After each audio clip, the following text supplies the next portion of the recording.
آج سے ہزاروں سال پہلے ان کے پاس وہ ٹیکنالوجی موجود تھی جسے آج ہم ماڈرن ڈیم سسٹم کہتے ہیں. ایک ایسا شہر جس کا موسم اتنا کنٹرول تھا کہ وہاں مچھر، مکھی اور زہریلے جانور تک زندہ نہیں رہ سکتے. یہاں تک کہ اگر کسی مسافر کے کپڑوں میں جوئیں ہوتی تو وہ شہر کی ہوا میں داخل ہوتا اور ہوا میں داخل ہوتے ہی وہ جوئیں بھی مر جائے. لیکن پھر تاریخ کا ایک ایسا خوفناک موڑ آیا کہ اتنی بڑی سلطنت کو کسی دشمن کی فوج نے نہیں، کسی ایٹم بم نے نہیں، بلکہ چند چوہوں کے ایک ایسے کام سے، جس کے بعد ایک ایسا سیلاب آیا جس نے اس کو صفحہ ہستی سے اس پورے علاقے کو مٹا دیا. یمن کے ریگستانوں میں چھپی قوم سبا کی وہ کون سی غلطی تھی جس نے ان کے جنت نظیر شہر کو ویرانے میں بدل. آج کے پروگرام میں ہم اسی عبرتناک داستان سے پردہ اٹھائیں.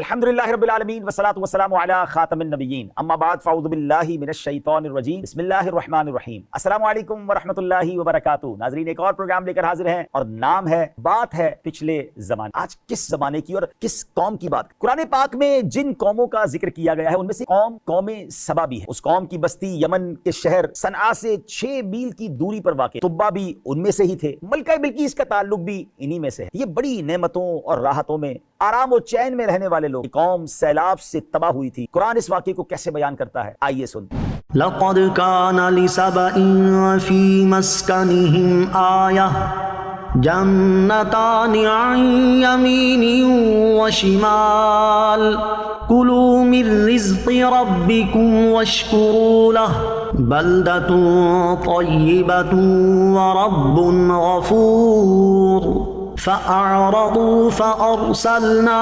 عليهم سيل العرم وبدلناهم بجنتيهم جنتين ذواتي أكل خمط وأثل وشيء من سدر قليل ذلك جزيناهم بما كفروا وهل نجازي إلا الكفور. بے شک قوم سبا کے لیے ان کی آبادی میں نشانی تھی.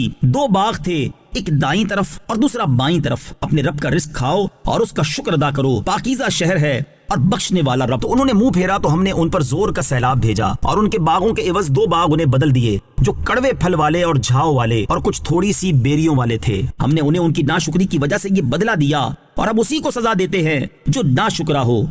ان آیات میں ایک ایسی قوم کا واقعہ بیان کیا گیا جنہیں اللہ تعالیٰ نے کثیر نعمتوں سے نوازا، لیکن وہ لوگ اللہ تعالیٰ کی اطاعت و فرما برداری کرنے کی بجائے اس کی نافرمانی کرنے لگے تو اللہ کریم نے انہیں سیلاب سے ہلاک کر. سبا عرب کے علاقے یمن کی حدود میں واقع ایک قبیلے کا نام. یہ قبیلہ اپنے دادا سبا بن یشجب بن یعرب بن قحطان کے نام سے مشہور. حضرت عبداللہ بن عباس رضی اللہ تعالی عنہما فرماتے ہیں رسول اللہ علیہ الصلوۃ والسلام سے سوال کیا گیا کہ سبا کسی مرد کا نام ہے یا عورت کا یا کسی سرزمین کا نام ہے؟ نبی پاک علیہ الصلوۃ والسلام نے ارشاد فرمایا سبا ایک مرد تھا اور اس کے 10 بیٹے تھے. ان میں سے 6 یمن میں آباد ہو گئے اور 4 شام میں چلے. یمن کی حدود میں جس جگہ یہ لوگ آباد تھے وہاں اللہ تعالیٰ کی وحدانیت اور قدرت پر دلالت کرنے والی ایک نشانی تھی. اس نشانی کی تفصیل یہ ہے کہ ان کے شہر معرب کے دونوں طرف کثیر باغات تھے اور ان کے باغات میں پھلوں کی کمال کی کثرت. ان لوگوں سے انبیاء کرام علیہ السلام کے ذریعے کہا گیا کہ اپنے رب عز و جل کا رزق کھاؤ اور اس کی نعمت پر اس کی طاعت و عبادت بجا لاؤ. ہمارا شہر پاکیزہ ہے، اس میں لطیف آب و ہوا اور صاف ستھری سرزمین ہے. اس میں مچھر، مکھی، کھٹمل، سانپ اور بچھو وغیرہ کوئی چیز نہیں ہے. ناظرین، ہوا کی پاکیزگی کا عالم یہ تھا کہ اگر کہیں دوسرے علاقے کا کوئی شخص اس شہر سے گزر جائے اس کے کپڑوں میں جوئیں ہوں تو سب بر. کہا گیا کہ تم اپنے رب عز و جل کی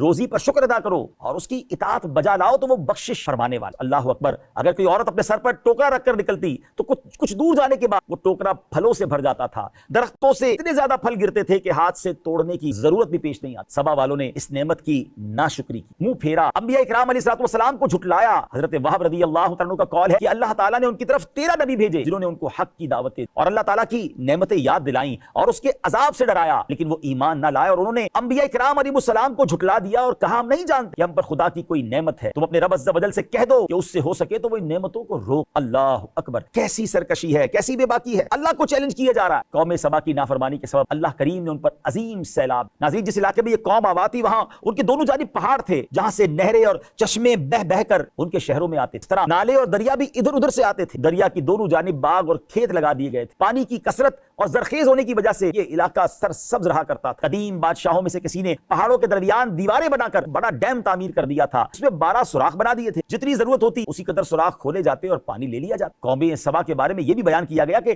یمن کا اکثر حصہ کوہستانی ہے، یہاں کوئی دریا نہیں رہتا، برسات کے موسم میں بارش کا پانی برساتی نالوں کے ذریعے آتا اور اس سے کہیں کہیں کھیتی باڑی کی جاتی۔ اہل یمن نے مارب کے قریب ایک وادی میں بڑا زبردست ڈیم تعمیر کیا، کہتے ہیں یہ بند ملکہ بلقیس کے زمانے میں سنگلاخ چٹانوں سے تعمیر کیا گیا تھا۔ اوپر نیچے اس کے 3 دروازے تھے، اس سے نیچے ایک بہت بڑا وسیع تالاب تھا جس سے 12 نہریں نکالی گئیں جو ملک کے ہر حصے کو آب پاش کرتی۔ جب ڈیم بھرا ہوتا تو سب سے اونچا دروازہ کھولا جاتا، اس سے پانی نکل کر نیچے ذخیرے میں آتا اور وہاں سے حسب ضرورت مختلف نہروں میں چھوڑ دیا جاتا۔ پانی کی سطح کم ہوتی تو درمیانی دروازہ کھولا جاتا اور جب پانی بالکل کم ہو جاتا تو نیچے والا دروازہ کھول دیا۔ ناظرین، یہ ڈیم اتنا بڑا تھا کہ موسم برسات میں ذخیرہ کیا ہوا پانی ان کی سال بھر کی ضرورتوں کے لیے کافی ہو جاتا۔ آب پاشی کا یہ اتنا اعلیٰ نظام تھا کہ اس زمانے میں بابل کے علاوہ اس کی نظیر کہیں نہ ملتی تھی۔ یہ جدید آج کے دور کے حساب سے بھی دیکھیں تو کمال کا ڈیم تھا۔ جب اس قوم نے انبیاء اکرام کا راستہ ترک کر کے گمراہی کا راستہ اپنایا تو اللہ کریم نے وہ ڈیم کو توڑ ڈالا۔ کیسے ٹوٹا وہ بتاتے ہیں، اور یہ پوری قوم سیلاب میں ڈبو دی۔ ڈبوئے جانے کا واقعہ 100 سال قبل اللہ کریم نے چوہے بھیجے، جنہوں نے ڈیم کی دیوار کے نیچے سوراخ کر دیے۔ جب پانی کا زور آیا دیوار ٹوٹ گئی اور وہ سیلاب آیا جس سے ان کے باغ اور اموال سب ڈوب گئے، ان کے مکانات ریت میں دفن ہو گئے اور وہ اس طرح تباہ ہوئے کہ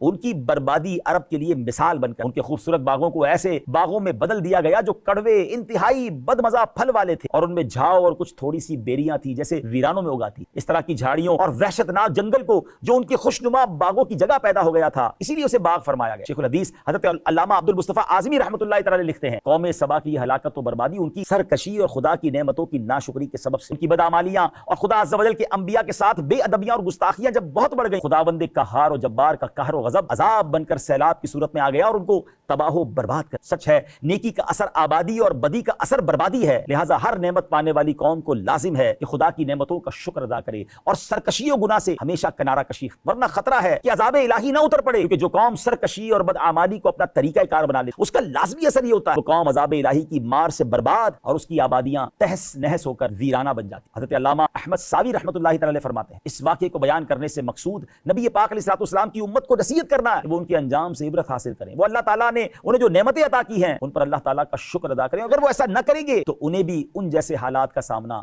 کرنا پڑا۔ ہم بھی آئے دن ناظرین سمندری طوفان اور سیلاب سے ہونے والی عبرتناک تباہی کے نظارے اپنی آنکھوں سے دیکھتے رہتے ہیں، لیکن افسوس اس کے باوجود بھی ہم اپنی عملی حالت سدھارنے کی بجائے اپنی سابقہ نافرمانی والی روش اختیار کیے ہوئے۔ اللہ کریم میں عقل سلیمت معلوم ہوا کہ انسان ناشکری کرنے کی وجہ سے خود مصیبت کا شکار ہوتا ہے۔ یہی بات ایک اور آیت سے بھی معلوم ہوتی ہے، چنانچہ رب کریم قرآن مجید میں ارشاد فرماتا ہے وضرب الله مثلا قرية كانت آمنة مطمئنة يأتيها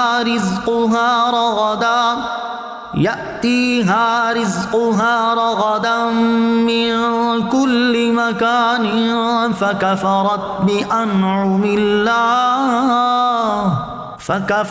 بأنعم الله فأذاقها الله لباس الجوع والخوف بما كانوا يصنعون۔ اور اللہ نے ایک بستی کی مثال بیان فرمائی جو امن و اطمینان والی تھی، ہر طرف سے اس کے پاس اس کا رزق کثرت سے آتا تھا، تو وہاں کے رہنے والے اللہ کی نعمتوں کی ناشکری کرنے لگے تو اللہ نے ان کے اعمال کے بدلے میں انہیں بھوک اور خوف کے لباس کا مزہ چکھایا۔ قوم سبا کے بارے میں اللہ کریم مزید فرماتا ہے وَجَعَلْنَا بَيْنَهُمْ وَبَيْنَ الْقُرَى الَّتِي بَارَكْنَا فِيهَا قُرًى ظَاهِرَةً وَقَدَّرْنَا فِيهَا السَّيْرَ سِيرُوا فِيهَا لَيَالِيَ وَأَيَّامًا آمِنِينَ۔ اور ہم نے ان سبا والوں اور ان کے شہروں کے درمیان بہت سی نمایاں بستیاں بنا دی جن میں ہم نے برکت رکھی تھی، اور ان بستیوں میں سفر کو ایک اندازے پر رکھا اور انہیں فرمایا ان میں راتوں اور دنوں کو امن و امان سے چلو۔